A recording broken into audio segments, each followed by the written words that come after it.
शास्त्र में यही कहा है, आप हमेशा नारी का सम्मान करिए। अगर आपके घर में नारी का सम्मान है तो आपके घर में लक्ष्मी जी आएंगी। अगर आप नारी का सम्मान करते हैं तो आपके घर में लक्ष्मी कृपा, सरस्वती की कृपा, दुर्गा की कृपा होगी। अगर आप नारी का ही अपमान करोगे तो माता रानी आपके ऊपर कैसे कृपा कर सकती, बताइए।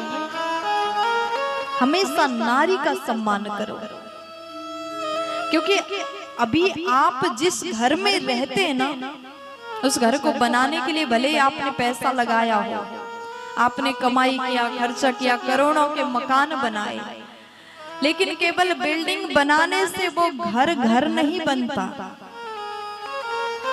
जब तक नारी उस घर में रह करके उस घर को संवारती नहीं, जब तक वो घर घर नहीं बनता। एक नारी ही है जो घर को सुंदर बनाती, सजाती है, अपने सत कर्मों से, अपने सद गुणों से घर को रौनक कर देते हैं। इसलिए नारी का सम्मान करो। आपके जीवन में नारी है, कोई भी हो सकती है, आपकी पत्नी हो सकती है, आपकी माँ हो सकती है, आपकी बहन हो सकती है, कोई भी अगर आपके घर में है नारी, बेटी, माँ, बहन, बेटी, भाभी, सबका सम्मान करिए। नारी को सम्मान देने वाला पुरुष हमेशा आगे बढ़ता है। नारी को मारना पाप है, उसे चिल्लाना, उसको हाथ उठाना, अपशब्द बोलना पाप है। ब्राह्मण को मारना पाप है और आतताई को छोड़ना पाप है। ब्राह्मण का सर्वथा पूजा करना चाहिए, ब्राह्मण को सम्मान देना चाहिए। आपके नगर में, आपके ग्राम में, आपके घर में ब्राह्मण का आगमन हुआ है तो खूब सम्मान करिए, क्योंकि भगवान स्वयं ब्राह्मण का सेवा करते हैं। सुदामा जी ब्राह्मण हैं। जब कृष्ण के द्वारिका में गए तो भगवान ने स्वयं सुदामा के चरण को धोया, सुदामा जी को प्रणाम किया। भगवान स्वयं ब्राह्मण का सेवा करते हैं, पूजन करते हैं। ब्राह्मण को सम्मान दो। ब्राह्मण को मारना पाप है, लेकिन भगवान अगले ही लाइन में बोल रहे हैं, अर्जुन आतताई बधा रहना, आतताई को छोड़ना नहीं चाहिए, क्योंकि वो बद के, मौत के अधिकारी है। भगवान ने तो आदेश दिया। अर्जुन विचार करते हैं, भगवान बोले ये ब्राह्मण है, इसे मत मारो, और ये पापी है, ये आतताई है, इसे मत छोड़ो। अब जरा विचार करिए, व्यक्ति एक है, आदेश दो है। भगवान अर्जुन जी सोचे कि मैं अब क्या करूं, मुझे क्या करना चाहिए ऐसे परिस्थिति में। अर्जुन मन में विचार करते हैं, लेकिन भगवान ने गीता में अर्जुन को उपदेश दिया था, अर्जुन अकीर्तिम चापि भूतानि कथयिष्यन्ति ते व्ययाम् संभावितस्य चाकीर्ति मरणा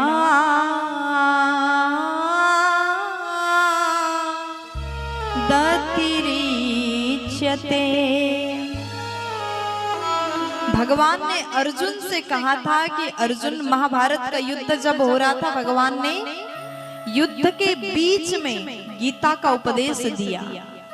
भगवान ने कहा, अर्जुन सम्मानीय व्यक्ति का अपमान ही मृत्यु बराबर कष्टदायक है।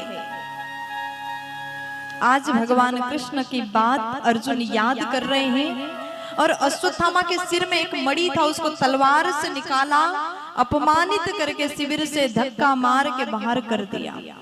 अश्वत्थामा सोचता है, इतना बड़ा मेरा अपमान। भगवान बोले, अर्जुन आप हमारे पक्के चेले हो, आपने मेरी बात को याद रखा और आज अपने इस विपरीत परिस्थिति में बिल्कुल उचित निर्णय लिया।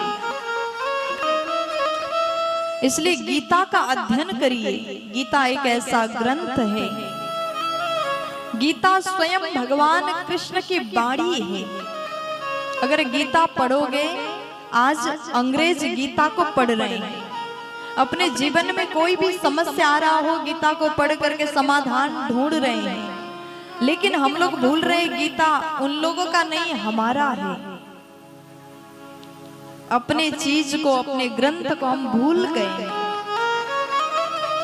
प्रत्येक घर में गीता होना ही चाहिए। मैं तो कहती हूँ प्रत्येक घर में ही नहीं, प्रत्येक व्यक्ति के पास में एक गीता अवश्य होना चाहिए। आप कहीं जा रहे, ट्रैवल कर रहे हैं, गीता के एक श्लोक को पढ़ लो। प्रत्येक श्लोक में सुंदर सुंदर बात बताया है। भगवान ने स्वयं अर्जुन को इतने विपरीत परिस्थिति से बाहर निकाला। हमारे जीवन में कोई सा भी कैसा भी संकट आ जाए, विपरीत क्षण आ जाए, विपरीत परिस्थिति आ जाए, अगर गीता अध्ययन करेंगे तो समाधान स्वयं को प्राप्त होगा। इसलिए गीता पढ़ो। भगवान कृष्ण जी महाराज आज अर्जुन से बड़े प्रसन्न हो गए। अर्जुन जी, आपने बिल्कुल सही समय में सही निर्णय लिया, ये बहुत बड़ी बात है। हम लोग जीवन में संकट आता है और उसका नुकसान हम भोग जाते हैं, भोगते हैं। उसके बाद में जाकर के पता चलता अगर ऐसा कर लिया होता तो शायद उस समस्या से बाहर निकल जाते। बाद में पता चलता। सही समय में सही चीज का सही निर्णय लेना ये बहुत बड़ी बात है। इसलिए गीता अध्ययन करिए। प्यार से बोलो, थोड़ा जोर से बोल दो ना, और जोर से बोलो ना। अब भगवान कृष्ण जी बोले अब बहुत समय हो गया। अर्जुन से भगवान खुश हो गए। अर्जुन ने जान से नहीं मारा अश्वत्थामा को, अपमान से मारा। किसी सम्मानीय व्यक्ति को सभा के मध्य अपमानित कर दिया जाए तो उस समय उस व्यक्ति को मौत से भी बड़ा कष्ट मिलता है ना। आज अश्वत्थामा को वैसा ही फील हो रहा है। वो बाहर गया, वो विचार करता अब इस वंश में मैं किसी को जीवित नहीं छोड़ूंगा। उसे याद आया सब तो मारे गए, बचा कौन?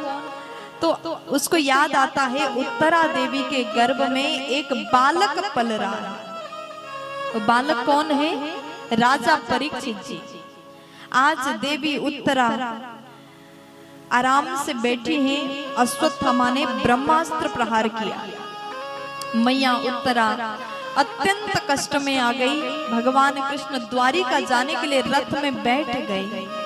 इतने में देवी उत्तरा दौड़ के गई, भगवान के चरण को पकड़ लिया और कहा कि प्रभु, मैं जानती हूँ आप ही बचाने वाले हैं।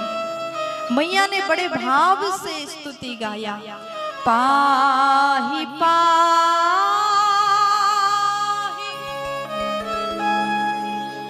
महायोगिन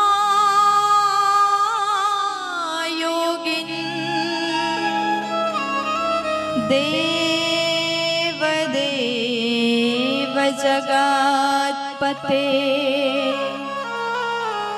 नान्यं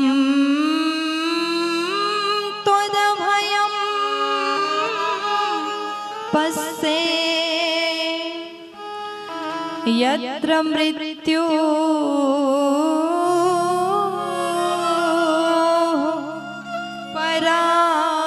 परास्परम। आज मैया उत्तरा कहती, पाहि माम रक्ष माम, हे नाथ मैं आपके शरण में आई हूँ और मुझे ये विश्वास है जो कोई भी आपके शरण में आ जाए आप उसे ऐसे ही छोड़ोगे तो नहीं। भगवान का एक बड़ा सुंदर स्वभाव है, वो शरणागत के ऊपर जरूर अपना नजर डालते हैं, दृष्टि करते हैं। शरण में आने वाले के ऊपर कृपा जरूर करते हैं, इसलिए शरण में जाया। मैया उत्तरा गई तो भगवान ने तुरंत कृपा किया।